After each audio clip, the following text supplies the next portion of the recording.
I think we need to see revival in a bigger scenario than we have even been talking. We've been talking about time frames, geographics, generations. God's desire is the world. It's the whole world.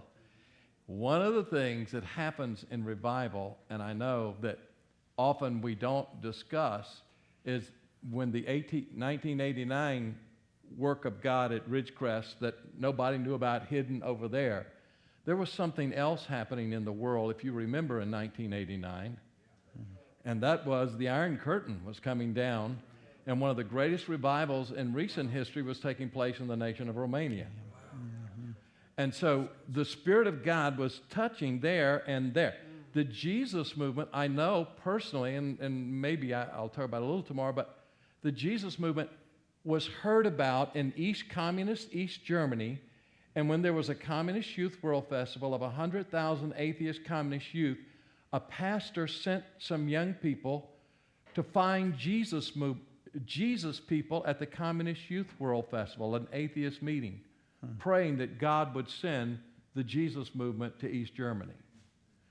Drops the Welsh revival, which we talk about so much, the greatest lasting effect of the Welsh revival may be in Nagaland, India, where the largest evangelical church, percentage-wise, in the world is, that really came out of the Welsh revival. And then the Korea.